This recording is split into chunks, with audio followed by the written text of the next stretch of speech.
Mutere kwa mulungi ali ku program Uganda Tukole nkwanirizaako ne kwebasa mirimu gy'otwesezzaako engalo ngidde mu nnaku ezigukomekereza omanyi kasika tuyingira ennaku z'omwezi nga baba natera okuba nga bakuba amasimu nga bakulisayo mu weekend musiibye mutya abaakedde okuva mu bitundu ebyenjawulo okujja mu kibuga Kampala kwoteeka n'ebibuga ebyenjawulo okuba nga mugenze kusuubula kansubye ebitundu bitambulira ddala bulungi nkulikeeyo mu weekend bannange gwe wenna nga Mukama yakusobozesezza okulaba nga olaba ku lunaku lwa Mande bannange ekitiibwa n'ekyo tukiddize Mukama Katonda gwe Mukama akuleseewo n'osobola okuba nga olaba ku lunaku luno olwa bbalaza ng'ennaku z'omwezi 21 Oktoba ono bannange oyisaako emikono bw'oti mu maaso n'ogamba nti Mungu weebale nnyo ne kambabuuzaako musiibye mutya mwebale mungi omutuusezzaako engalo abatulabira mu bitundu ebyenjawulo eby'eggwanga abatulabira mu kibuga wakati wano mu Kampala abatulabira wano Ntinda abatulabira e Kololo people watching us live from Wandegeya abatulabira Ntebe abatulabira mu bizimbe ebyenjawulo abatulabira amawanga ag'enjawulo nga musituminga live ku YouTube channel yaffe mukolera ddala omulimu gwa ttendo nnyo abatulabira mu bibuga ebyenjawulo wano Ntebe nabo baba wa kibuga recently hiro budde bunda ekibuga kingatandika okuba nga kyoperatinga gendera ddala paka wali Wakiso n'abatulabira mu Wakiso abatulabira Mukono Masaka Mubende Mbale Mbarara people watching from Jinja Bugembe mwebale nnyo okuba nga mutwekuumirako nga Smart 24 attendo nnyo okuba nga mutulaba wano ku Smart 24 TV ate ne mwekuumira ku program Uganda Tukole program Uganda Tukole eno ebeerawo kuva no ku lubeera lwa bbalaza sawa kasikozi kona musanvu bwe zitibwe paba okutu program etu tule bitu bingi nnyo ebyenjawulo tutunulira ensonga nga bwe zitambula naddala amawulire mangi nnyo ag'enjawulo wetegereza amawulire agasinga basinga okuba nga batera okuwawusiga baga ddakiika 2 ddakiika 3 oluusi n'olekawo nga totegedde nakiddala kituufu kituuseewo oba ogwa mulundi gwo gusoose okuba nga otwegattako no ku Smart 24 TV tusangibwa ku DSTV kwoteeka ne ku Go TV DSTV tuli 372 ate ku Go TV tuli 300 lamunji but still you can follow us ku mikutu gyonna emigatta abantu muri Facebook tekayo nnyo ate era mu ngeri y'enjawulo gwe bw'obanga osinza gitandika ntya njagala kulaba nga nyongeza ku magoba ogenda bugenzi ku mikutu gyaffe gyonna emigatta abantu gwe n'oteekayo ekibuuzo kyo oba kyewandyagadde okuba nga owabulwa tuyina ttiimu y'abakugu nnene nnyo esobola okuba nga ate ng'ekuddamu tuba nnyo okulaba nga gwe muna bizinesi nawe muna Uganda nti eggwanga lyaffe tulizimbira ddala mu byenfuna okusingira ddala mu byenfuna abasinga bakwata eri naffe tukwatira ddala ku mutima gw'eggwanga kubanga tukimanyi nti ekidriving eggwanga oba engine y'eggwanga byenfuna singa ebyenfuna bibanga bikiri wansi kitegeeza n'eggwanga ligenda kuba nga ligwa mu kattu ak'enjawulo oba nga ligwa mu katyaba kasitubula baffe nga Smart 24 TV tudrivinga business yaffe emmotoka etambuza ebyenfuna naddala company ezaffe eza wano okuli MTN National Insurance Corporation Jubilee Holdings Kenya Airways engeri gyezitunzeemu emigabo gwenno munnayuganda ali eyo nosobola okumanya mudde eyo munnange nosobola okuba nga ofunamu akasimbi ak'enjawulo ng'oguze emigabo mu makampani ago nga bwe gatambula bannaffe aba Jubilee Holdings bonna bali offices ez'enjawulo batulabira mu ino side z'ekkololo mukolera ddala omulimu gwa ttendo nnyo okubanga mutulabira ddala wano ku Smart 24 TV mbakulisayo nnyo mu weekend nga bwetambulira ddala mu ggwanga lya America bakyagenda mu maaso okubanga beetegekera akalulu ndowooza bulinga ennaku z'omwezi zimala nga ennaku 14 okulaba nga bannansi b'eggwanga lya America batandika okuba nga basalawo between Kamala Harris kwoteeka ne mukulu Donald Trump ani anaabeera omukulembeze w'eggwanga lya America omanyi America eyo lwaki tujogerako nnyo tuwesanga eggwanga lya America naffe ng'eno amawanga mistake yo najja akola etu affectinga directly tuze tulaba eggwanga lya America nga bengi nnyo be baateekako envumbo abasinga oluusi nga bawaayo kulaba nga ate babakwasizaako so kyovola banaffe ng'ensi yonna tutunulira nnyo akalulu ako kubanga tuba twagala tumanye ono agenda okuba nga addako terms kizayina agenda kijayina y'amawanga amalala ganaafunamu gatya kubanga America even as we talk mawanga mayitirivu nnyo mu byobulamu ebyo eraba nti nno eteekawo nnyo omubiri naddala mawanga agakyakula ne recent twakirabako mu ggwanga lyaffe erya Uganda wano ekirwadde kya mpox nakubadde kyaliwo mpox ku bakawaali kwoteeka n'okuba nga babawa 5,000 akawaali so olabira ddala nti nno mukulembeze yenna abaaliwo tuba naffe tuba tulina okutunulira ng'eggwanga okungera okulaba nti ddala kituufu ng'eggwanga amawanga amala ganaamufunamu oba nedda so ebula ng'ennaku 15 okungera okulaba nga bannansi abo basuula ddala bannaffe abava mu ggwanga lya Lebanon baako mukulembeze w'eggwanga lya Isirayiri prime minister naye ng'ekibuga kumpi byonna baakikosa nale tuleeta emirembe naye mirembe nanga kumpi mu 3 nga bwetegeeza business ng'engeri gye zaali ziflowing by then nga ebyenfuna byaliko waggulu naye kati byongedde kubanga batunda emmundu batunda bazaala pigs bakola kina amaduuka mangi nnyo gayonoonese ebyobulimi munda mu ggwanga ebiri ddala wansi ate nga bwetegereza amawanga ago gasurvivinga nnyo ku busuubuzi so entalo ng'ezo zitawaanyiza ddala embeera okubanga ate tebitambulira ddala bulungi nnyo munda mu ggwanga erya Kenya wano ku mulirwano yeesamyuka omukulembeze w'eggwanga Gachagua ye bamugobera ddala era ne bamusikiza era ebintu tubitegeera ne bwe tukomwano mu ggwanga lyaffe erya Uganda mbeera y'obwetu bweri over the weekend twalabako ku lunaku olwali olw'omukaaga ng'eggwanga ne tukuza kwoteeka ne minisita ow'ebyenjigiriza ate era nga ye mukyala wa pulezidenti w'eggwanga lino mukyala Janet Kataba Museveni yali aliwo nnyo naye ate enjawulo ekiriwo ne lwankubadde World Teachers Day yatuukira yesu over the weekend naye ate bwe kituuka ku bakulembeze ku basomesa teachers mpola tujja bongeza naye mukulembeze w'eggwanga teyavuddeyo n'awalunaku nti oba luno olunaku oba kutandika n'omwaka gw'ebyensimbi bwe gutya baza tubalowoozaako yansi naffe ogenda kati emulaleyo ku World Teachers Day ogambe nti bannange naffe nammwe bongeza twayinyumirwako mu busomesa naffe tuli eno ne tubonaabona enga ye okubanga mukyamujjukiza ndaba primary nga bagamba n'ensimbi zebogerwatuko simanyi criterias kize bagoberera okulaba nti ono omusomesa bwatu tumugendeeza bintu singa kwe bibatunulya ndoza experience n'abana naye nga baweerako basiimibwa omukulembeze gwange ne babaweebwa n'amabaluwa agabasiima okubanga ate baweereza eggwanga lyabwe naye ate era still nyininyini ko ennaku nga abasomesa bajaguza olunaku lwabwe aba private edda abasomesa bano bacomplaininga nnyo ekyawuliza n'omukulembeze w'eggwanga yali yazibasuubizaako edda naye lwakuba abasomesa ne bajja nga bemulugunya tetuziraba ne ku mulundi gwe bagambye anzi baweeredde ddala era nkibaza mulina okwongera okulaba nga mukolera nnyo okwongera okulaba nga ate abasomesa bafuna mu nteekateeka eno nga beewola ensimbi omanyisaako tekitegeeza nti omukulembeze abawadde bubi ziba zakwewola ate ne muzzaayo weewola n'ogera n'obaako akasimbi kubanga mulimu emigabo mulimu ebiki olina okugenda okulaba nga obadde osaving olwo nosobola okubanga ate nga ojjayo ensimbi zo that was over the weekend kunaku olw'omukaaga naye era nalabyeko nakwadde yakiikiriddwa Ssaabaminisita Robert Nabbanja Musafiri mukolo guno ndoza gwategekeddwa Honorable Alitwala Kadaga yali Speaker wa Parliament kati nga ye Minisita w'ensonga za East Africa tugawo bayitirivu nnyo ddala bwe weetegereza ku bitundu ebyenjawulo eby'eggwanga abaana abafuna embuto nga tebanneetuuka n'abaana abawanduka mu masomero bayitirivu nnyo mu bitundu bya Busoga so ndowooza enteekateeka eyo balina okwongera okulaba nga bawanduka mu masomero okwongera okulaba nga batunulyemu myoga n'ebitugambo ebiri kwoteeka n'amasinzizo ag'enjawulo nga gali mu kusaba endozi ku mwezi nga 5-6 obwatubala kulaba nga ate batuula ebibuuzo byabwe ebyakamaliza ebyabo byenjagala tutunuulire kakati kali akuba omukyalo oyo babadde babiri bayiniriza naye twalabe katambi ng'oli akuba musirikale empipo tabukidde omusirikale n'amukuba n'empi omusirikale oyo n'asituka n'addamu n'agyemukwakkulako kati kwegamba n'ogamba nga obusungu nga bungi nnyo mu ggwanga nti abantu tuuse ne kussa nga abantu tebakyaweererako ddala kitiibwa babyakwerinda toza tukiraba enfunda nyingi ku bantu ba bulijjo atali wa byakwerinda naye atulugunya omusirikale w'oku nguudo tugamba n'ogamba ne mutuufu ani afuga eggwanga kubanga tujja tulaba abamilitale abakinga bananga ak'obuntu kagwereramu ddala mukyalo nno yakwatiddwa era nabyeko abakulembeze bangi nnyo ab'enjawulo nga bavuddeyo okulaba nga ate bavumirira ekintu ekyo alina gwe yabadde atomedde omusirikale oyo ow'ebidduka bwe yavuddeyo okubanga amuyimiriza omukyalo oyo kwe kuva mu mbeera ate nayagala okubanga ate nga amukuba amusitukiramu okulaba nga naye nga bamukutte era oluvannyuma poliisi yavuddeyo nekakasa netuwa lipooti enzijuvu mukyalo yamanyikiddwa nga Mase tibitwere alabannange kiki obusungu nga bungi Shakira obusungu nga bungi nosukira omusirikale mutofu w'eggwanga nolyoka n'omukuba bwoti n'omuyisaamu empi okabannange kwanga lino liraga luddawa kama alina okwongera ate nduze tukiraba enfunda nyi olunakasinga obakwata bulungi naye bajja kukwata bulungi omusemundu era waliwo ne bwe wetegereza baba tebalina muntu akuyimiriza munange naye muntu maama yakubye mukyala tu Mase yakubye omusirikale naye ayina abaana ayina family kati abaana bo batuula batyawo ne balabanga mu butuufu okuba taata waabwe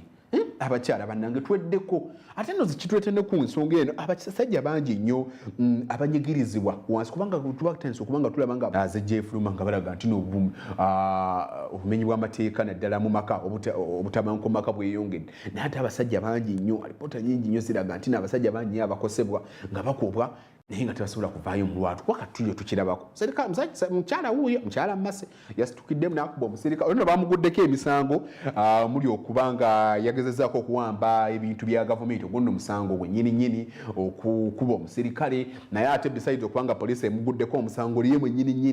nerabyeko ab'ebyokwerinda naye wankubadde waliwo amawulire ate agasoose okufuluma nti ate yavuddeyo mu kaguli ka poliisi ne bayinza okuba nga bamuwadde bbeeyo naye nga ne ku TV oba ne tudde ewaka ne tugamba abaserikale bakola kino batukuba naye twamuyisaamu maaso batubeere mu ggwanga ffenna nga buli omu nga owa ekitiibwa omulimu gwa munno omusirikale gwe omuvuzi w'emmotoka ebyokwerinda naffe bannamawulire mutuwa ekitiibwa nga naffe buli omu tulabe nga waliwo embeera eyo tulabe nga waliwo that smooth flow of business kati gwe buli wayijackinga mulimu gw'omulala leero ku mutimbagano era omanyi kye bayita haso kye bayita okuyiriba omwami ono ayina embwa era embwa eno yasazeewo n'agitikka embeera weetuukira ku eryesa embeera weetuuka ku eryesa omanya economy eri siriyasi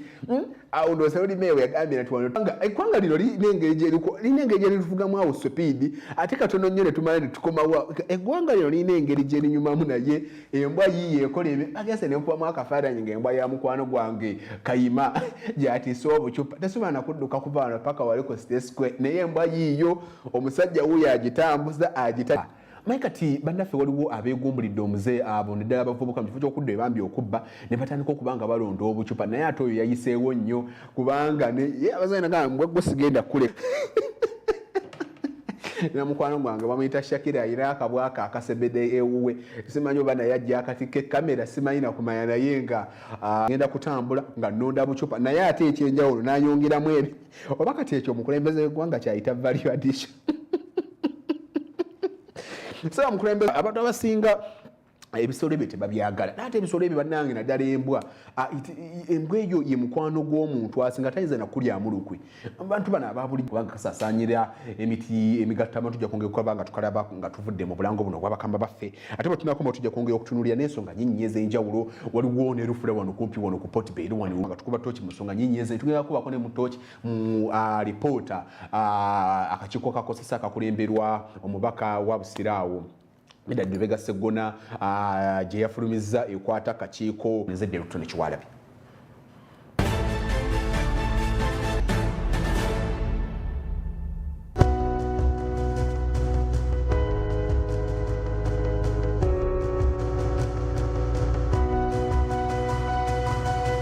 Smart 24, driving business.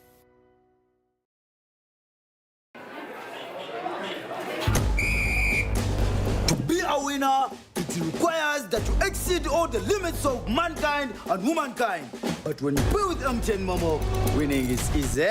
Simply get your phone, enter your Momo PIN, and pay. Congratulations, is it?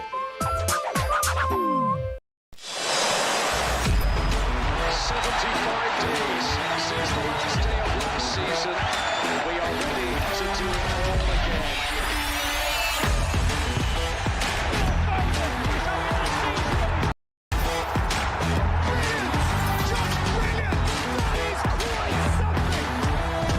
Get all the football on DStv Cutback for only 110,000 shillings per month.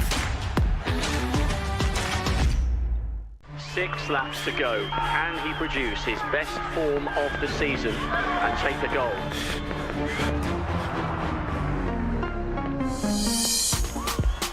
Now the race is on. This Olympics, we're celebrating the gold in all of us.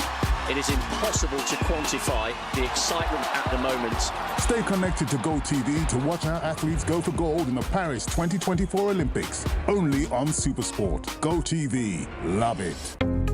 Are you a woman entrepreneur or a woman owning a business and looking for affordable financing to scale up your business? Look no further than the Grow Loan. Grow Loan targets female entrepreneurs nationwide. Key features include a minimum loan amount of 4 million and a maximum loan amount of 200 million shillings, a maximum interest rate not exceeding 10.5% per annum, a loan repayment period not exceeding 24 months. All Grow Loan borrowers must comply with the Grow Project environmental and social standards. Special incentives are available for borrowers that are refugees or from the refugee host communities, people living with disabilities, and women entrepreneurs from the underserved or minority groups. To apply, contact any of the 6 participating financial institutions. Contact us for more information or visit our website at www.grow.go.ug. The GROW loan is an intervention under the GROW project, a Government of Uganda project financed by the World Bank and implemented by the Ministry of Gender, Labour and Social Development and the Private Sector Foundation Uganda. GROW, generating growth opportunities and productivity for women enterprises.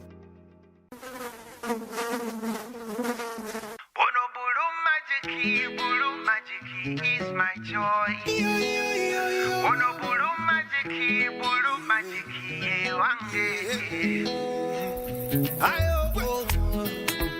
Naraba kumabala atukuza nonyirirawo kirako enyange tayisa bubi faburiki kyonna kyekiri kigwalwa blue magic is ye wange and blue magic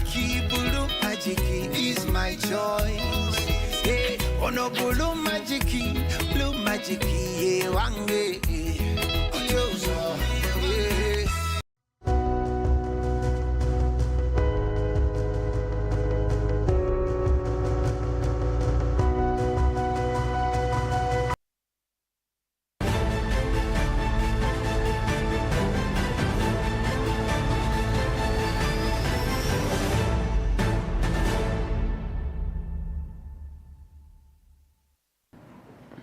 Butereva mulungi akyali ku program gana tukole nyongero kubanga kulisayo nnyo mu bulangu bw'abakamanyi katusuubire nti birungi byerere makiba kirungi banene okutandika kizibu nnyo okusanga omuyindi naggulawo edduuka n'atasabaako nange muntu omusangawo naggulawo edduuka buli omusabako mu ddiini yo ng'oguddewo edduuka alyo naawe ajja okusuubula sabako eri mukama katonda wo mu ddiini gy'okkiririzaamu yonna yonna omusiraamu someddwa kola kibantu okulaba nga bizinesi tuziteeka mu maaso g'omutonzi balabe nga bitambula naye nga yo wiiki tukitandikidde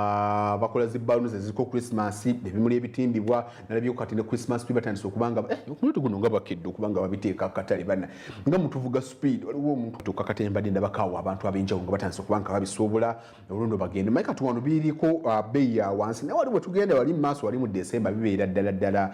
byawo tufunamu enkuba kumpe buli kawungeezi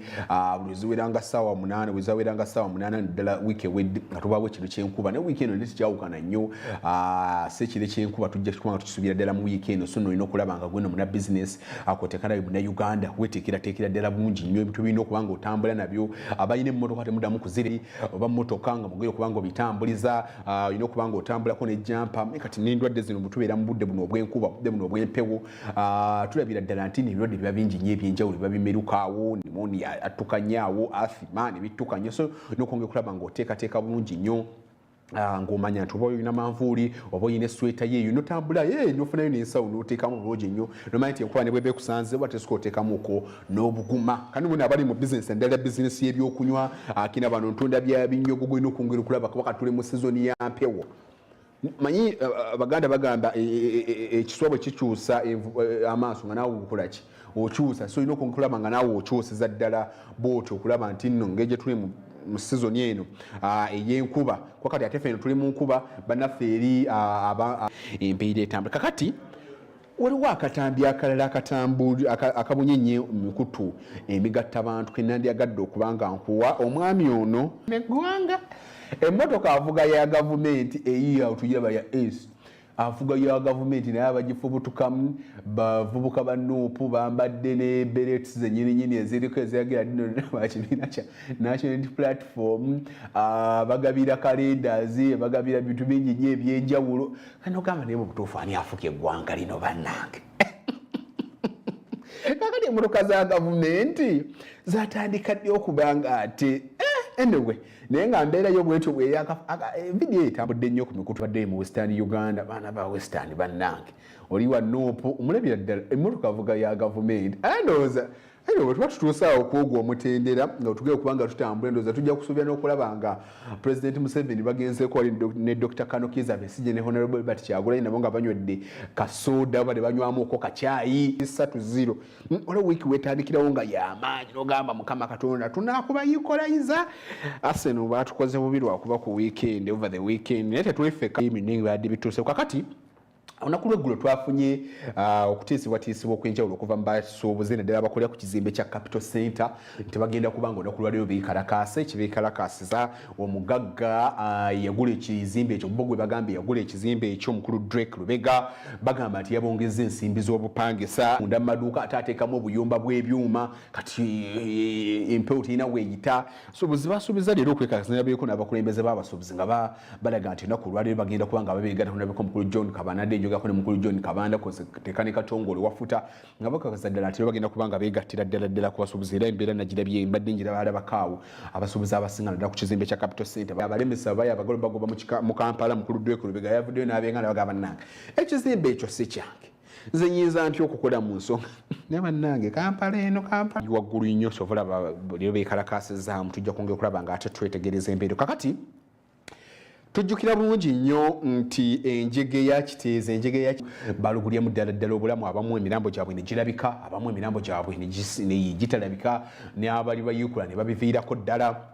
era ogenda okukakkanaawo ku mulimu gwe alipoota awo kalisoliso n'akola alipoota era ogenda okumaliriza ng'eruma abantu 3 okuli mukyala Dorothy Kisaka by then yali nankulu w'ekibuga kino kwoteeka ne mukulu David Luyimbazi yali amyoka nankulu w'ekibuga ate era kwoteeka ne mukulu Daniel Okero yali akulira ebyobulamu mu kitongole kya KCCA awo ne tulaba waawo omukulembeze w'eggwanga oluvannyuma lwa alipoota eya kalisoliso mu buyinza obumwe bwa ssemateeka n'alagira bano n'abawuyimiriza na mubalu enyini yali bagoba ku mirimu n'alagira ne ofisi ya n'ekitongole kya CID ekyabambega ekinoonyereza ku buzibu emisango kitandika okubanga kinoonyereza ku bonsa tuli bano that is Daniel Okera yali akulira ebyobulamu by then da Dorothy waliwo alipoota nyingi nnyo ezaafuluma ngo JKI Gigi kakati of recent walabye ebbaluwa alipoota yafulumiziddwa akali Kosase tinno abakulu bano wammanga nabo bandibadde bavunaanwa kyenkanyi nga mukyala Dorothy Kisaka kwoteeka ne Daniel Okero kwoteeka ne Luyimbaza abakulu bano njogera ku mutesiteesi omukulu mu ministry y'ebyensimbi Ramadhan Gobi alipoota ya Kosase eno kakiiko ka Kosase era still alipoota era aguli alipoota ya Kosase gye bakoze eya kiteezi bagamba nti nno yes abano akwadde abasibe bali mu komera naye yes nabo bamanya ko alipo naye sibe balina okuleerizinga ssente naye alipoota yaga nti nno n'ensimbi ziwansimpi kati bo bali baagala ensimbi bazijjewe zandibadde zi congestinga kiteezi alipoota ya Kosase bwegamba era ye egamba nti abakulu gamba okuli mukyala Ajatumisa Kabanda Honorable Kabuye Kyofa tugabye kwoteeka n'omutesiteesi omukulu mu minisitule y'ebyensimbi Ramadhan Gobi balina okubeera mabega wa mitayimbwa kubanga nabo bavunaanyizibwa kyenkanyi kiwamba abantu labika abantu ab'enjawulo nga bagamba nti nno nyini akulembera eggwanga lino yandibadde mabega wa mitayimbwa naye baanammwe kiki tamanyi mateeka kulembeze w'eggwanga agenda atya emabega w'egundi ye wansi wa ofisi ya president kubanga bwewetegereza case act bayungu bwe yafuuka authority kitegeeza nti no president alina okugirondera baminisita nga mbeera bwetu bwe yakosasa naye bino bituukiddwa mu kiseera nga mukyala Dorothy Kisaka kwoteeka ne Daniel Luyimbazi kwoteeka Daniel Okero ne mukulu Luyimbazi nga bali kwa limande Luzira babasindikayo bagira babire bagulwako over the weekend kunaku lokutano bagulwako emisango egisukira ddala 50 kuguno nokuli kwa ebintu byenjawo ebintu bya mukama bino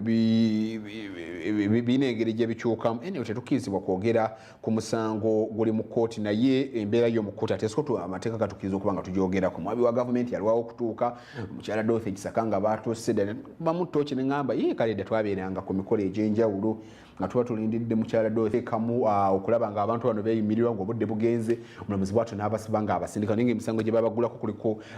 giwerera ddala 50 muno mulimu n'ogw'amaanyi era still nga tuli obuufu bunyi tukyabutunuuliza kiteezi ono kiteezi ono embeera bwe yagwawo ey'ekiteezi kasasiro bwe yabumu naddiini mu baani nti bannange ekifo ekyo tubeera tutya mu ggwanga nga tewaliiwo kolero oli lya kasasiro oliyinza kuba nga likola amasannyalaze ye bannange wete bannaffe tukoze tutya tuba tuli awo nga honorable Kabuye Kyofa tugabye nga asitula musiga nsimbi munaggana ng'amutwala ekiteezi nkyavaayo tukakasa bannakampala kasasiro abadde abafuukidde akabasanga enjogera ennaku zino bweri agenda kubanga gwa mu kibuga kubanga tufunye musiga nsimbi ye teyeetaaga kubanga atumuwa ssente wabula ye ayina olidde ssente ze agenda kubanga atandika okufinga tukuba engalo papapa Kampala omubeezi nga tusanyuka nga tukuba obulipo nga ffe bannakampala bw'oba twasanyuka ffe abamu twasanyuka kakati nga tulindiridde okulaba n'afulumya ebbaluwa eno gye yafulumizza ng'eyimiriza mbagirawo musiga nsimbi munaggana honorable Kabuye Kyofa tugabye gwe yatulagako yali agenda okuyambako okujja kasasiro okuli congestinga kitatende okufuna okulaba nti nno afuuka investor okulaba nga aleetibwa otandika okuba nga akola ekiteezi tegiri kiriya mulindekera nalabako awo ofiisi ya jijinga akutanda empapula ezo n'oziteekako omukono akino omukono ebyo bibi alabyeko honorable Kabuye Kyofa tugabye nga bigamba atatandise okumira nga bannange bwabanga ijijja ate bwatyo bwasazeewo ye katondawo n'obuweereza mu kibuga Kampala entalo wakati w'abakulembeze ba Kampala zikyagenda every now and then buli wiiki zeeyongere ate ku mulundi guno ogwakisako bazibadde bazirikooko wansi nsiko kubanga tubadde lukiiko olukulembera wa Lord Mayor ne kakati ate olukiiko olw'ebyobufuzi olutalo oluli munda mu lukiiko olw'ebyobufuzi olukulembera ekibuga Kampala olutalo lw'amaanyi kyani Erias Lukwago kyani kya Kabuye Kyofa tugabye kyani ky'abakansala ba Nopo kyani kya Erias Lukwago kaza eyo yembeera gye tulimu kyani kya awo tutambulira bannaka bakulembeze bannange ffe twagala service delivery twagala okulaba nga kasasiro avaawo tubawa emisolo abatembe kati mubagobale ku nguudo twakulaba nga ebitala ku Erias Lukwago nti owaayo omanyi kalisoliso wa gavumenti ayimiriza musiga nsimbi Kabuye Kyofa tugabye gwe yaleeta honorable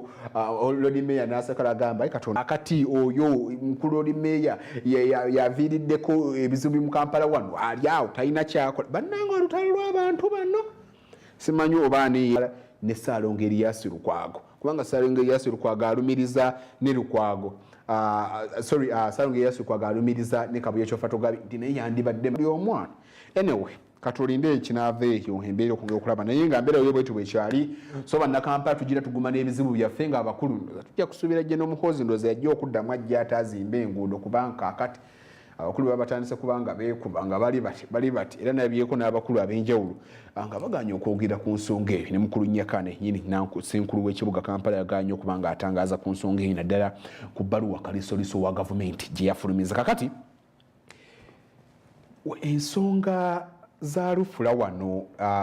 esangibwa wano ku Old Petbell Road wano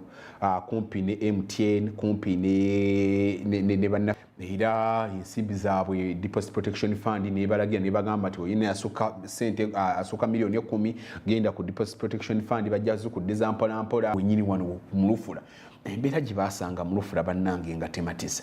nga mu butuufu olabira ddala nti Lufula enkulu wano mu Kampala emnyama abantu gye tuwoomerwa kawo nga buva wano ku Lufula wano simanyi obukulembeze bwa Lufula lwaki temukola ku nsonga eyo amazzi muyina lwaki temulongoosa bumusalira njalo kozi naba ate babifuuyira bannanka kati oba omuntu akola ate kuba naba ate abalimi bennyini nabo bafuuyira eddagala ate wose neweebuuza obwo njagala nsooke obuganji bwa Lufula bannaffe bwaki bwava ensente zakula paka ddi kasooka tulabe embeera eno nga bwe yali mu Lufula bwenkuma tugere okwetegereza Lufula eyo mwebale nnyo amannya nze Natumanya Flora chairperson wa committee ya presidential affairs tuli wano lwaleero okuengaginga KCCA ne City Abattoir olw'embeera eriwo tuze tulaba embeera ebadde ku kiteezi tulina report eri ku desk yaffe tulaba nti ekifo kino kirungi kyandituleetedde revenue naye engeri gye kirimu tukirabanga ekifo wosanga nti bakijjamu naye tebazzaamu tuyambye etange ekwatagana naffe so tusanze nga balinamu ebizibu bingi tusanze ensonga y'abaali nga balizinze bakyabanja mu biliyoni nga eri ebbanja eribatawaanya okulaba nti ekifo kino bakijjeemu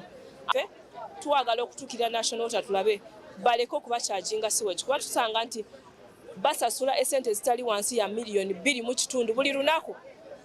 Ffe nga committee ya presidential affairs tuleti abatweno tetusobola kugijja mu site ne tugitwala mu kifo ekibazireeta n'obusa ne kasasiro yonna ne biyingira mu kudda nga kigazi bulungi nga basobola okikontrolinga bulungi abantu. Pending disaster nga omulabye disaster y'ekiteezi obukyafu obuli wano buli bungi, management teri nnungi, essaawa yonna wano obulwadde obusobola okuvaawo wano bw'amaanyi nnyo. Nze Semanda Ponsiano nga ndi musuubuzi wano mu site Abatuwa. Olwaleero tukyaziza ku bamemba of party singa ffe tuvunanyizibwa ekifo kino tukyasaba banka erina obusobozi nejjeggalawo nejjeegwa era tulina enjeka ennene nnyo nti banka eyo twateeka mu sere zaffe sente banka yagenda nazo ate sinafuna buyambi bwonna kubanga kyebali bakozi ekinene buli mulawundizeyo kadde nga 10 ne bakomaawo kasina zateeka mu banka eyo era emirimu gitambula bubira okuba nti banka yakola sere zaffe bibadde bitusukkako ngaffe kubanga oluvannyuma lw'okuba nti akatale katwalibwa KCCA ebimu mandate ebeera yaffe fe abali wansi ng'abakulembeze bali be bakama baffe so ebibuzo ebisinga obwedda babyolekeza bo era nga bo baddamu ffe ng'abasuubizi batusuubiza nti nga ekigambo kye bayogedde nti kano bwe bakalabye olwaleero bakalabye nga tekakyako mu nkiiko ez'enjawulo badirectors basatu baatuyita nga bamuwa tase okunnyonnyola kano katale but right now era kyebalabye kituufu it is a market ate ng'omukulembeze wansi yeffe abakyala abatunda emmere abatunda ebyokunywa abatuwa teyinza butabeeramu restaurant abatuwa ebeeramu we baliira akamere abatuwa ebeeramu nduuza ne mobile money right now kino ekifo tekirina banka era ne mobile monies mweziri ndowooza kyekyeyongerako kati ebina ebirala babatadde on tacit hygiene and sanitation yes tukkiriza oluvannyuma renovation yeetaagisibwa ate bagidde musaayi and so on ate gye bafunye yeeyo tetwagadde beekwekerera twagadde buli omu yeesiba ebbiri olw'ensonga ennya kimu ndowooza ennyama esinga okuba ate kakati Kampala wuno okusinziira kwa Mary waabwe bannange mujja tugoba ku nyama ne mwogere okulaba nga mutereezaamu obukyafu obwo bukendeeri national water mwe ebifunga ebyo ate era ndowooza kunyine enaasalibwa ezirina okuba nga eyita naye nosanga bajja bagisala busazi batyo oluusi n'omusaayi gwenyi kyeviddeko n'ebirwadde ebinjira okuba nga ate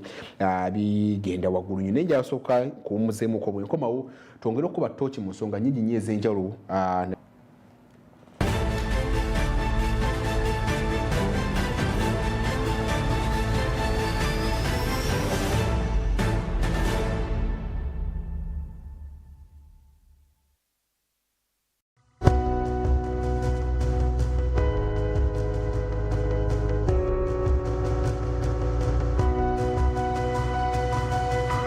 There is only one rule you must follow in order to be a winner. Number 1, defeat the undefeatable. You, step forward. I want you to box the air until it falls down. I'm not seeing it falling in. You see it falling in. Box, harder. Winning is hard, but with MTN Momo, it's easy. Play a game of power. Chelsea is French. I didn't lie to you. I only withheld the information. Any minute I get, I'm going to tell Charles. Be prepared to lose it all. I'd rather be buried alive. Damalai makes her boldest power play. Very dramatic. In season 2, Monday to Wednesday at 8:30 p.m. Only on Pal Magic Prime. DSTV channel 148. Go TV channel 303.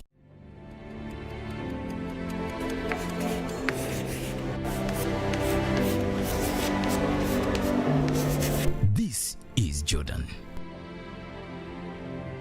When it comes to classwork, Jordan is magic. Jordan shines. Jordan makes his peers better. White Star Magic Family. Be a leader. Be magic.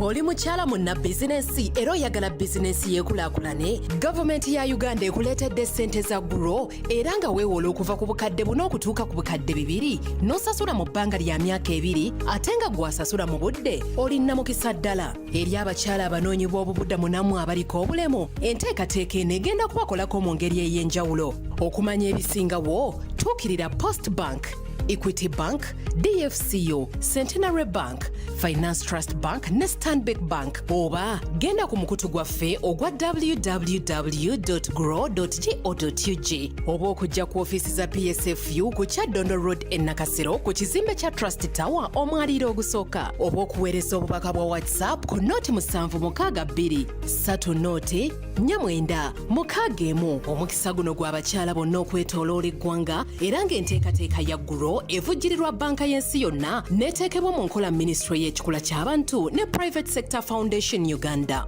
Grow, generating growth opportunities and productivity for women enterprises.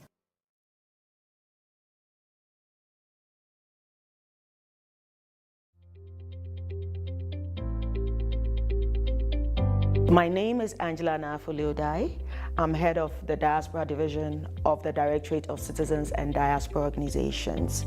We act as a bridge or an interface between the African Union and then all non-governmental actors or entities. How we do this is best how we engage them. We engage them, we mobilize civil society actors within the continent and then outside of the continent. We do, so this is what CEDAW does. CEDAW is divided into 2 divisions, the Diaspora Division to which I belong, and then the Civil Society Division. So one part engages civil society actors within the continent, and then so far as the diaspora is concerned, per the AU's definition of the diaspora, it is anyone of African descent or origin.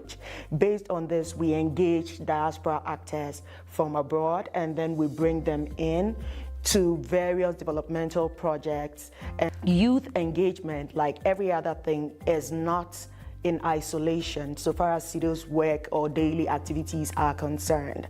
Because what CEDAW does is an integration, and we know that with migrants or with diaspora, they cut every facet of the society and they fit into every single department or vice. So what happens is entrepreneurship. We engage a lot of youth into civic engagement. During our regional consultative conferences, for example, we make sure that the youth are encouraged to join politics in their host countries. We encourage them that despite their migrant status or any other status they might have, once they qualify, it will be good for them to form networks. It will be good for their voices to be heard. It will be good for them to actually impact or reflect the kind of positive image that Africa will have out there. So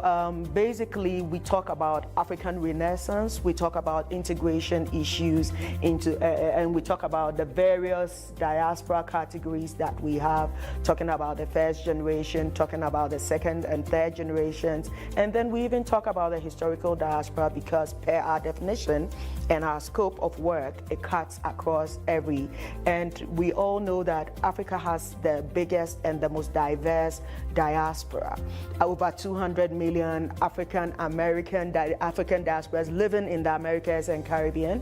cutting across to the Afro-Turks, Afro-Indians, those from east of Africa who've settled in there and all that. So we have various gradients, and then we engage them. Once they are willing to engage, we actually work with them, and then we see how best we can streamline all these activities into the AU's developmental projects and plans.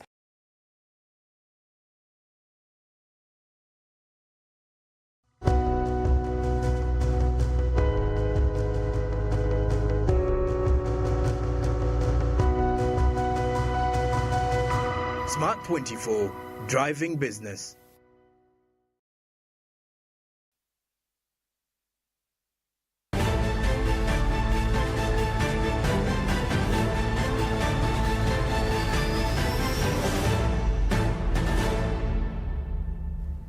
Mbosherevu mulungi ali ku program ngala tukole nyogero kubanga nkukulisayo nnyo mu kuwumulamuuko ndaba wani dakiika ziri 3 zimaze okubanga zeegaana essaawa eno ey'omunaana okyalaba program ngala tukole nange Derek Tone Kiwalabi bukyatambulira ddala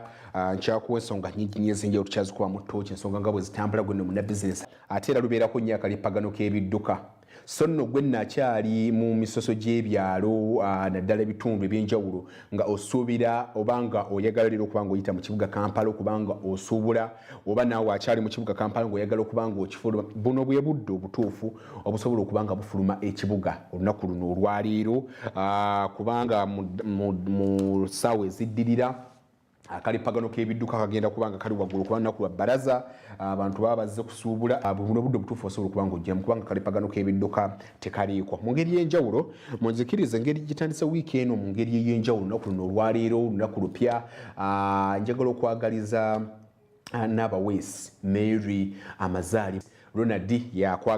yakwagaliza amazaalibwa amalungi nti akwagala nnyo mukwano gwange nnyangambye nangamba bambi kampisi zeewo n'abaweesi oyo abeerako nnyo nga atulaba atwagala nnyo so n'abaweesi Mary enjoy your day ate era okulaakulane okule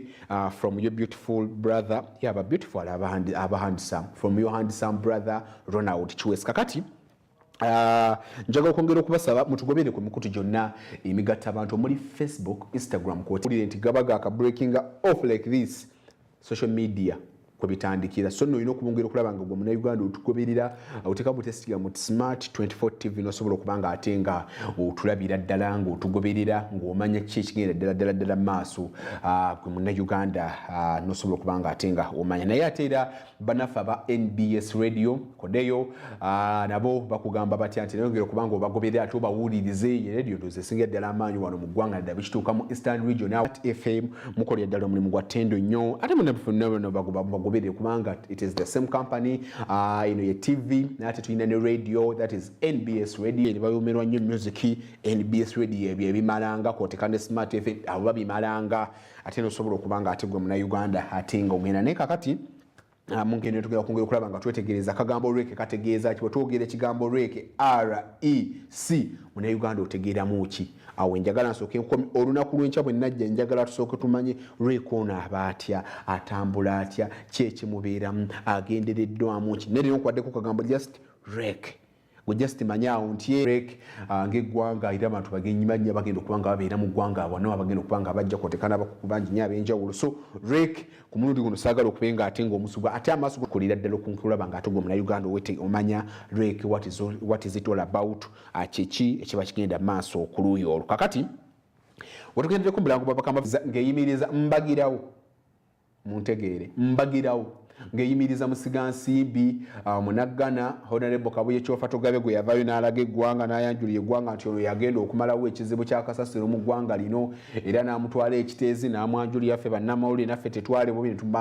ne tumubanjulira mwe bannayuganda baluwa eyo yafulumye wiiki ewedde era n'eyimiriza musigansimbi ono era n'eragira ne Ssenkulu wa Kampala waka KCCA mukulu Nyakana ne mugamba ati tewetandala empapula ezo n'oziteekako empapula kati bino byagudde mu matu ga mukulu Kabuye Kyofa Togabe yemanyi byono bwe nkomawo twogere okutunuulira mitendera ki mukulu Kyofa Togabe oba n'abaleeta investment gye batagubira ekyatanudde ne kaliisoliiso wa gavumenti okuyimiriza musigansimbi ebbaluwa nagifunye ekiro in fact oba nabadde ngenda wa naye fine ebbaluwa nagifunye naye ngisomamu bagezeeko okutuyamba nga bayamba abantu b'ekiteezi kubanga ekintu ekiriwo kiri nti amazzi omujjuzo mungi abantu balwala ffe tuli mu mateeka ate amateeka gonda tugamanyi biki bye tuyinza okukola ne bye tutalina kukola ate ekyokubiri omuntu bw'omugamba nti genda otandika okweteekateeka wali olabe engeri ki gy'oyinza oteekateeka gye tuteese gwe n'ogamba naye enteekateeka mugireke katumwagala tukole tuti this is a plan omuntu akuba plan nti agitwaleyo mulabe oba munagitwala oba temugitwale gwe n'ogamba neyo plan nfu kati mwagala tukole ki omuntu bamutwala nti jangu nga investor bonna babadde tubaddeyo ne Sineke Rick Energy bwangi buli omu bazze simanyi ziyoni biki bonna bazze buli ajja agendayo n'atandika okuba plan tutegedde bannaffe abasinga okutegeera amateeka batugambye mufe mundeke kati ate tuyamba baki bali baki bannakenya bannalubulu yali kiriya bagenda ne balaba nnyumba eziri mu Katyabaga ne bazikuba ne bagamba nti okusaliza wano na wano ne bakuba olukobuloboze ennyumba zibeera bina mwalirizi wa gavumenti atandika okuteekateeka tunaabasasula ssente mmeka naye tukugamba mu mbeera eno segukawooko kubanga ekintu kigenda kutambula ekirungi ebbaluwa yagenza okujja tuleke abantu baffe oba balebero asome no tumukwasiza ekifo asome kuba yali akyagala nti mumpe olukusa nnyingire ku kifo nsome nkole anti kakati mwami Lukwago yasinga okukuba omuliro mu bintu bino naye nga namala essaawa 6 nnyonnyola mwami Lukwago n'amiisinga n'ejjuma n'endowooza abitegedde yagenda wali nti bakoze bwe bati ne bati mwagala tukole tutya ekirungi ye tasula mu ntobazi tasula mu ghetto atambula bulungi emange sikyalina kyabakolera. Yes, cabinet yatukuliza kati simanyi oba lukiiko ky'olusinga cabinet mu Uganda muno kati nzikiriza eggwanga kireka dirina abali kulembera balala cabinet twateesa olunaku lulamba ne tukkaanya nti akiteeza aveewo tugule ettaka n'abali mu Katyabaga baveewo. Yes, nkugambye twatula olunaku lulamba nga 7 ne tutuula obudde n'endowooza buli omu akoze eki era ne tujja ne tubabuulira nti bane twakoze bwe tuti ne mwami Lukwago bwe bimugamba wano biyitawo ye n'ateekawo byakola ki bannaye mbasaba mikwano gyange bino si bya bufuzi si bya kulwana ani asooka waggulu si kudduka misinde kuwangula liire bulamu bw'abantu era njagala nkubi wano mulanga bannayuganda mwenna kati bwe mulaba afa mumutegedde ani ayagala okubatta oba babasaddaaka simanyi.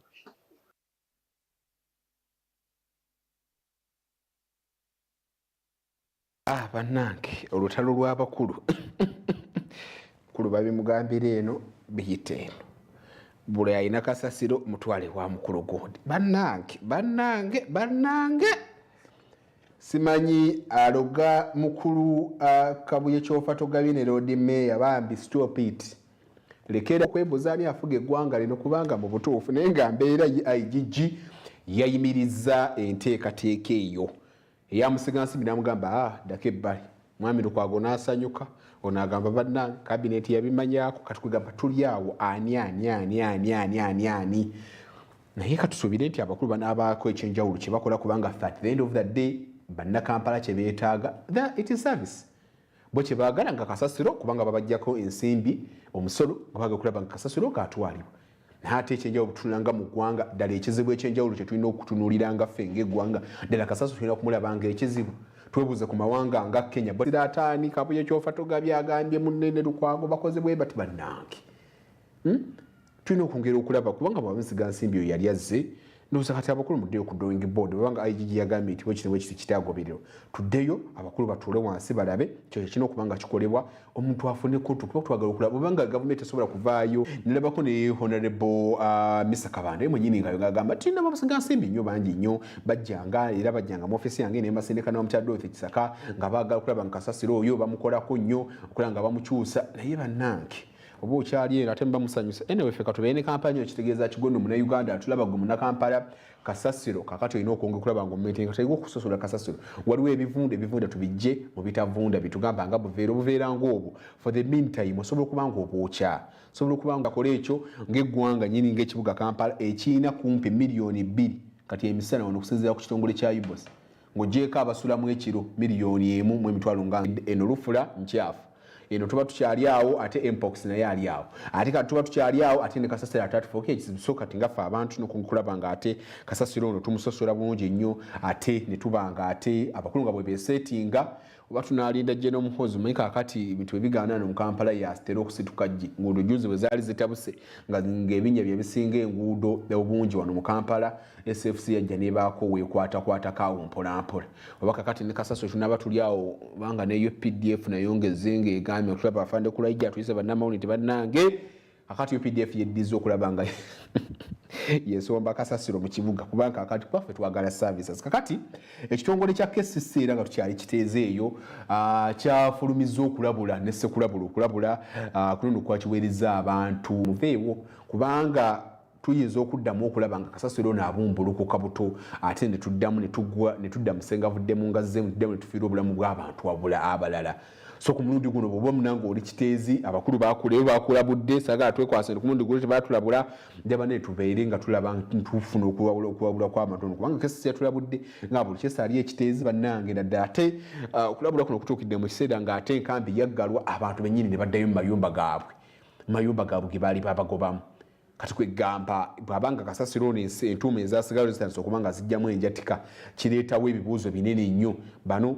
gavumenti ekyakola naye n'amuntu yennyini awo omwana abaana bali mu bigezo abazadde tebakola naddala kumbi ab'ekiteezi teyebadde mu bizinesi zaabwe kati ate omugambi ekiri wano aveeyo yebigwa bitalaze mugitegeezeeko emanye erabe ng'eteekateeka ofe second quarter minisita yabwe mutegeeze nti munaye kyetulaba wano enjatika zitandise okuba nga zijja mu ntuumu yakasasiro eri antu balateekateeka kulabanga abantu babasenga twagala kudda musenga vuddemu ngazzemu naye era ne gavumenti ekyakola kwadde omulimu guli mu kasoobo naye tekiri kigendere okusinziira ku dda lwa gavumenti okusasula abantu bano abakosebwa enjege y'ekiteezi ate akoteka n'abantu abawangalira mu bitundu by'ekiteezi si kigendere nti gavumenti okulwisawo naye gavumenti eyina emisoso sente zibaawo nti nno akwata munaye kwako tuliyirira nedda sente zirina okuyita mu mitendera paalamenti ezirina okuziyisa lowooza tusubire munange onagenda mwaka gw'ebyensimbi ogunaddako 2025 nga bayiwa kasasula mu kibuga Kampala era bakongezayo paka kutuuka mwaka gwa byansimbi gujja ogwa 2024-2025 oluuyi olwo so tulina okwongera okulaba nga tutunuulira bwe tukubya amabega gwetobekamu nnyo bannaffe abanema be bayongera okubanga bagwetikka nga bakola ebikwekweta ebyenjawulo mu bitundu bya Lubigi kubanga abantu babakwata bonna ne bamenyera amanyumba ne bagamenya n'amasinzizo ne babaguma naye recent twakirabyeko wano mu wiiki eweddeawo ng'abantu bazzeemu okubanga byesenzawo era abakulu ne baddayo ne bagenda ne baddamu ne babakwata ku mulundi gwe bagamba ati bantu ngenda bagulako emisango lwekyo twabagulako naye ku mulundi gwe uddamu tubaguleko emisango naye ate ekyenjawulo ekiriwo ekyogeza bangi we babasenda ng'oli atandise okuyiwawo ettaka kofe ne twebuuza nemono temulaba temumanyi kale ne tulowooza nti oba last week mu kifo ky'okuddayo naye ate bano bazzeemu ne babakwata kati kwegamba Uganda eno oluusi ogenda ne weebuuza n'ogamba awini Uganda oba Kuganda byembi bisekerwa naye nga mu Lubigi awo abazzeewo last week twalabyeko ng'ennema yazzeemu kubanga ekola ebikwekweto era butenti bonna oba amatundu baali gonna ge yasanzeewo yazzeemu okubanga abantu bwe bakwata era abawerako bakutte n'abadde njogerako n'omwogezi w'ekitongole ky'ennema n'akakasa n'agamba nti tugenda kubanga tukyateeka kukuuma obutonde bw'ensi mukole ogwammwe nesi kukirawo ate kukuba kyamuli eno nga waliwo akola bw'ate ate nno nga waliwo bemunyigiriza abalala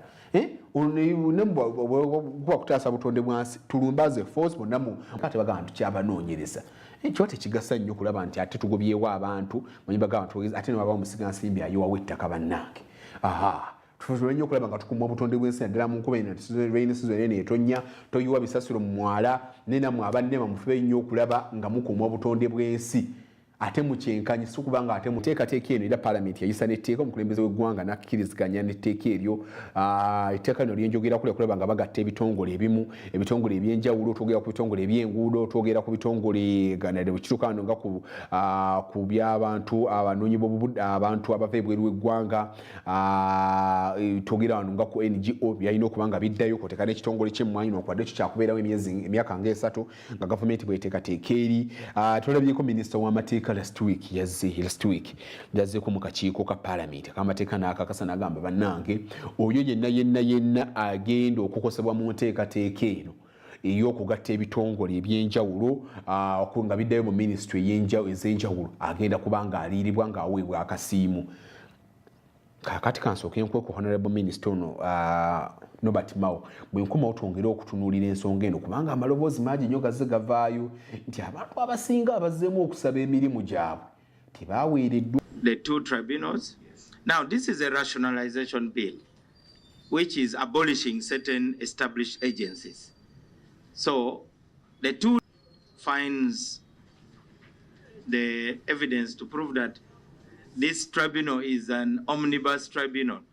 For instance, we have got that arise out of procurement. The National Tribunal will not be dealing with those. So maybe the honorable member can tell us, and indeed, I'm talking from my point of view. From your point of view, it is a responsibility. We're going to have a meeting with the president. We don't want to have academic discussions. We want the buy-in. Then there are those who need to agree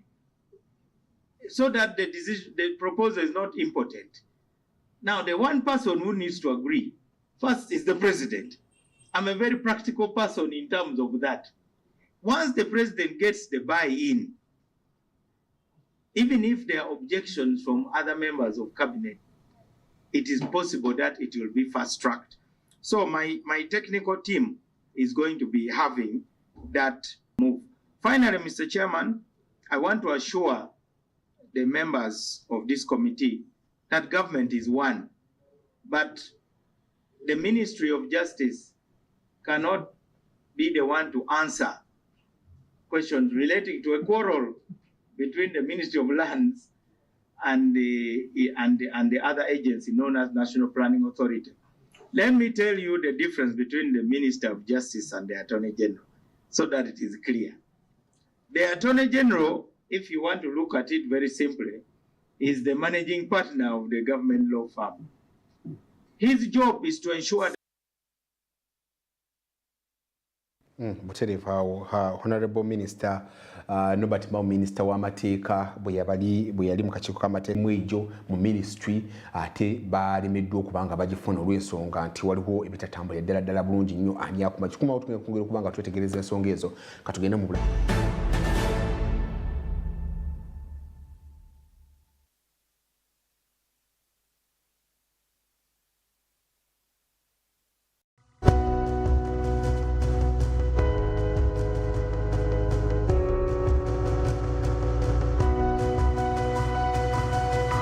Smart 24, driving business.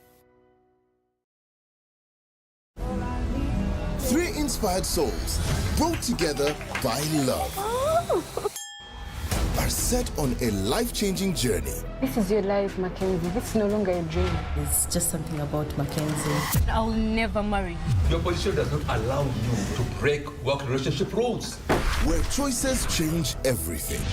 Crossroads, weekdays at 8 p.m. on Pal Magic Prime. DSTV channel 148, GoTV channel 303. Oli mukyala munna bizinesi era oyagala bizinesi yeekulaakulane gavumenti ya Uganda ekuleetedde ssente za guro era nga weewola okuva ku bukadde buno okutuuka ku bukadde 2 kyala abanoonyi b'obubuddamu nammwe abaliko obulemu enteekateeka eno egenda kubakolako mu ngeri ey'enjawulo okumanya ebisingawo tuukirira Post Bank, Equity Bank, DFCO, Centenary Bank, Finance Trust Bank ne Stanbic Bank oba genda ku mukutu gwaffe ekizimbe kya Trust Tower omwaliiro ogusooka oba okuweereza obubaka bwa WhatsApp ku nooti 762 3 nooti 49 omukisa guno gw'abakyala bonna okwetooloola eggwanga era ng'enteekateeka Grow, generating growth opportunities and productivity for women enterprises. There is only one rule you must follow in order to be a winner. Number 1, defeat the undefeatable. You, step forward. I want you to box the air until it falls down. I'm not seeing it falling in. You see it falling in. Box, harder. Winning is hard, but with MTN Momo, it's easy. 75 days since the last day of last season. We are ready to do it all again.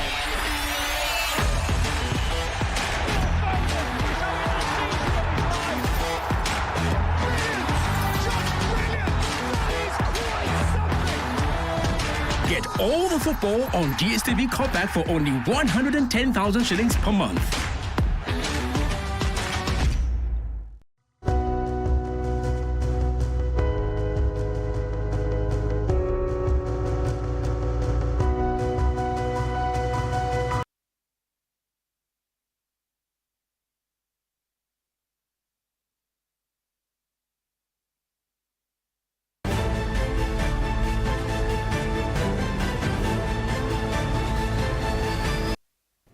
butereevu omulungi ekyali ku program egala tukole nyongera okubanga ate nga nkukulisaayo nnyo mu bulangu obwo oba mukuumulamu okwo ndaba ne dakiika 3 zimaze okuba nga zeegaana essaawa eno ey'omunaana lunaku lwa bbalaza lwa cabinet meeting so baministers abasinga baba bali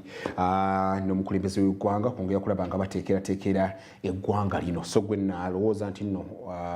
onoolaba honorable minister yenna mu ofiisi ey'enjawulo lwa mande luno abantu balukozesa nnyo okunkolaba nga bateekateeka okulaba nga wiiki bwenaatambula wekituuka mu organisation ez'enjawulo ziholdinga board meetings kwoteeka n'abakozi bonna okunkolaba nga ddala bulungi nnyo okulaba nga tetokosebwa kalipagano k'ebidduka naddala mu ssaawa awo ezinadde kati bwe tweyongereyo mu nsonga endala ezinjagala tukube mu ttooki omukulembeze w'eggwanga lino tuli mu second quarter ey'omwaka gw'ebyensimbi omwaka gw'ebyensimbi guno ogwa 2024-2025 era minisitule y'ebyensimbi yavuddeyo n'efulumya ensimbi era babawadde kumpi biliyoni nga 99 biliyoni 299 ab'ebyokwerinda UPDF ne babawaawo nga biliyoni 3 okukulaba nga baddukanya pulezidenti n'abeebaza n'abagamba ne mwebali nnyo okubanga mukola eby'enfuna by'eggwanga byeyongedde okubanga bisituka byongedde okubanga atiresiko biri waggulu nnyo bwe tulaba nti tusobodde okubanga tumaintaininga n'inflation oba emiwendo gy'ebintu tusobodde okubanga tegisika asobodde okubanga tugimaintaininga embeze eggwanga n'alaga nti musanyufu nnyo newankubadde embeze eggwanga bagenda ne batulaga nti n'obwavu naye eno mu bantu aba wansi bwavu bwo bukyali waggulu njagala nsooke nkuwe ku lukiiko luno nga kanyaako naddala mu ministry eno mu ministries ez'enjawulo katubira Uganda for NRM we are going to use the strategy of mixed economy. We may have some parastatals, but the main economy will be in private hands. So we moved from those mistakes of Obote, Amin, and we gave the economy to the population. And that's why it is growing, in spite of all the problems. So this was strategy number 1. Philosophy. If we had made countries which have made a mistake on that have had problems. There are so many of them, I don't want to talk about them. Even Uganda here had the same problems. What do you look for in the kitchen? I'm already a very big man. If they say you are Minister of State for Northern Uganda, my job is to check the road which was supposed to be done by the Minister of Works. Has it been done? The schools, have they been done? I'm just a political overseer and mobilizer. That's my job, but not a waitress lagging behind. You go and see what we gave them through the ministries has actually arrived. So your office is a small one, just to monitor from the area, to reside there. We could call you PC, could call you provincial commissioner. So that's your job. Huge sums of money, well knowing that most of our work is done through procurement. And the PSs are recommending that time has come to have a lean and more functional procurement system so that we can be able to save money, government money, but also do work efficiently. And authorities by ministers without involvement of the PSs. Your Excellency, the laws creating most of the government agencies were made in such a way that these agencies are supervised directly by the line minister, PSs, to supervise the chief executive officers of these agencies, because they tend to pay allegiance to the ministers and they just go beyond, ahead of the PSs. So the recommendation, Your Excellency, is that these should be handled case by case by you meeting the affected ministers and ministers of state to resolve these wrangles? The more it is decentralized, the more corruption is decentralized. Because what has been happening is these small PDUs, corruption in government. And when you replicate these units in government, in ministries, in local, maybe we can even go back to the central purchasing Tender board. instead of having those PDUs, which have so many people who are very corrupt, that we'd rather maybe we stop there instead of spreading corruption to so many people, which government cannot manage to control. Stop interfering with the work of permanent secretaries and other technical officers, of supervising the CEOs as they do on other staff. In the fourth issue, there has been a continued animosity between some ministers to the retired permanent secretaries. Most of the retired, I think PSs have been exemplary, because if they were corrupt, they wouldn't be image of the public service. The PSs are recommending Your Excellence that they get it every after end of contract, but this is something that somebody eats. Include the head of public service and the deputy. They are also like us in the same category. Your Excellency, when you become a PS, you are required to retire. Really? Recommendation, Your Excellency, is to request you, errant heads of mission, who feel that they are untouchable, now involved in implementation of projects. Kubanga abatesitesa abakulu mu ministries oba ba permanent secretaries ye engine gwe mutima gwa ministry kwetambulira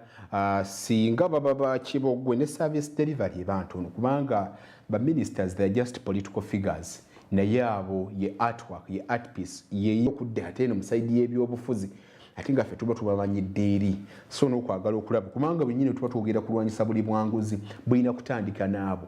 kubanga teri kituuka mu ministry zanjawulo teri sente zifuna ng'abantu abo tebamanyi so corruption munda mu buweereza obwo munda mu ggwanga asobola okuba nga alwanyisibwa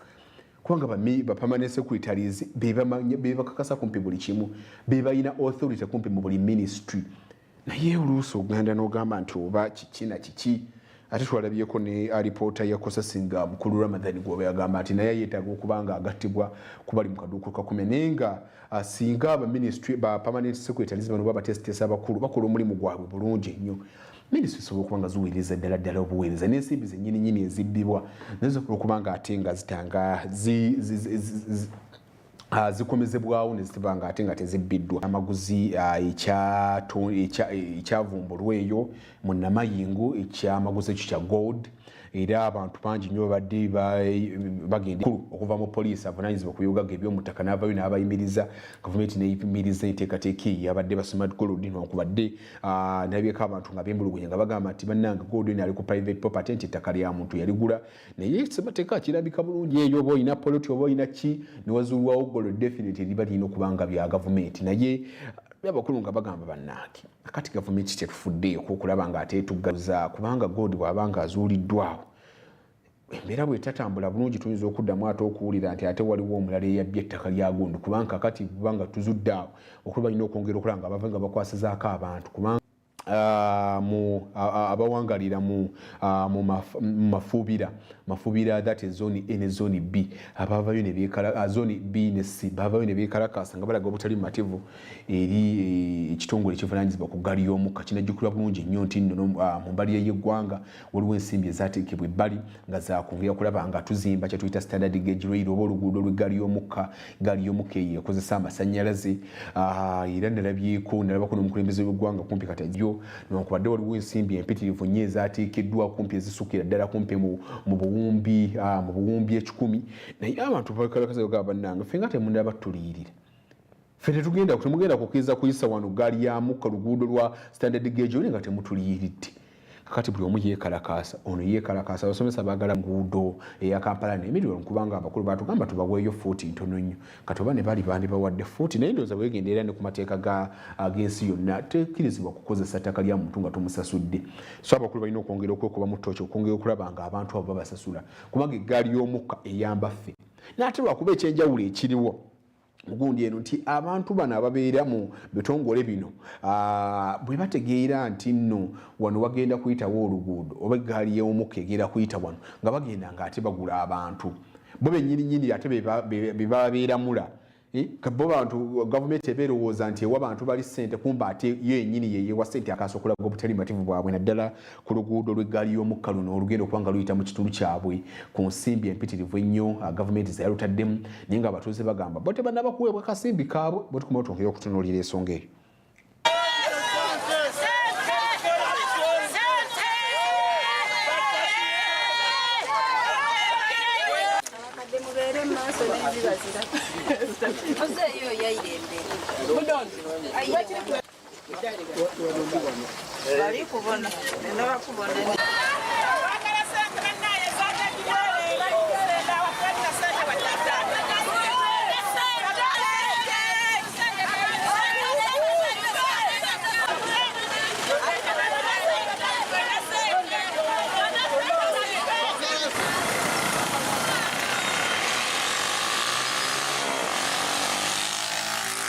Nti ekyali Kampala kiyinza okututuukako munkola efaana ngoti neeyo kubanga ifo okuvaayo nga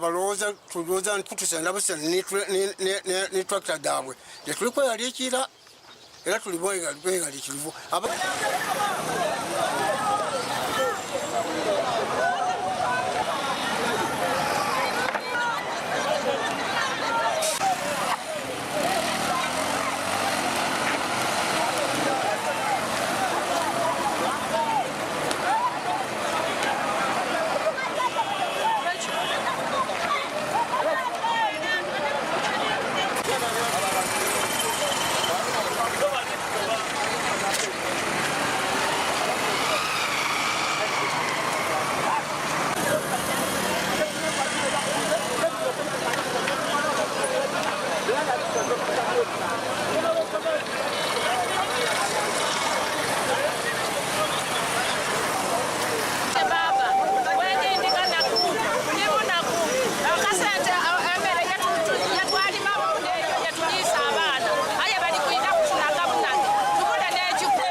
Butereevu mbeera eyo y'abannaffe abawangaalira mu bitundu bya Busoga eyo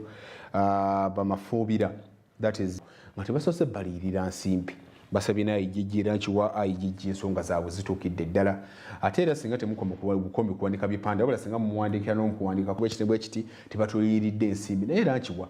tekizibu nnyo okuzimba oluguudo lw'eggaali y'omukka nga tebasoose baliyirira nsimbi just tulina kubeera bakkakkamu tulabe n'ekinaava mu bakulu yavaayo neetegeeza Uganda y'emu kakati ku nsi ezimu ezirimu ekirwadde kya kansa ekyongedde okuba nga kisitula amakanda era abantu bangi abawerako abalugu kansa w'omumwa gwa nnabaana kwoteeka ne kansa w'amabeere abakoseza ddala nnyo ate nga bwewetusanga ne health system yaffe wano tulaba abantu olinaava omutesiteesi omukulu minisitule y'ebyensimbi waliwo ensimbi zawadde minisitule y'ebyobulamu in particular n'awa ne Cancer Institute okulaba nga balwanyisa ekirwadde kino ekya kansa naye gavumenti yavuddeyo nekakasa negamba nti ekirwadde kino ekya kansa ddala kansa w'amabeere agenda kwongera okuba nga akendeera ndoza katusuubire munnange kubanga kansa ono bwenkomawo twongere okuba ttooki mu nsonga nnyingi nnyo ez'enjawulo. We need to be more aware that it's actually increasing and we need to do something. I think it's not only breast cancer, mortality even with our other conditions is high because of presenting late, health-seeking behavior. But sometimes, as we heard from Carol, people come early, but we as health workers do not channel them to the right places. So it's a challenge to us as well. How are we helping that person vis-a-vis being in Kampala, where the access to Cancer Institute and other services may be more readily available? The emphasis I want to make, we've all heard, is early diagnosis. Like the ED mentioned that it's been taught, reminding everybody in the room I don't know the ladies, how many of you have done your self-breast exams, which are available. We're honored that Mulago has mammography. It's not cheap, as Edie said. The government of Uganda has provided us these services, and we're really grateful. Ultrasound, another test that can be done to improve outcome. We want to thank the government of Uganda, the Ministry of Health. I always tell the ED, we want to make Mulago great again. And I think you've heard that expression from other people. It's not my original. We're going to make Mulago. So we thank you for the service that was offered. I want to commend the health workers who have worked this week, so seriously sacrificing your time. So many times the healthcare workers come late themselves, and you say, they didn't know for 5 years that they had this condition. And it's because you're so busy. Say ill with HIV and you say, really? In this day and age when we have ARVs, can we really not test and treat? So I think even with breast cancer, we should bring that priority and say, no, healthcare workers should be able to test and treat and get the mortality to come down from survival of 50%, we can also be 90% like we see in the West. So I was going to end by saying, what do we need to continue? We need to continue at patients, sensitizing the community. I think Breast Awareness Week is great, but it needs to continue. Let's not end today, but let us start today to run the race, to support each other. You can also ask your neighbor, have you been for your breast exam? And then, when you meet them next week, we're really grateful for the work that has been done. We thank the executive director and the top management and all of you for the excellent work that's being done at Mulago Hospital. We know it's not, we know that if we work together, we shall achieve great things. Buterevu ndaba ni dakiika ziri sawa ziri 8 ne dakiika 5 kadde kasobodde okubanga atakasobosa kubanga asokka wano njagala okubagaliza ekiseera ekirungi tulabagala olunaku olw'enkya mu program Uganda Tukole nga tutunulira ensonga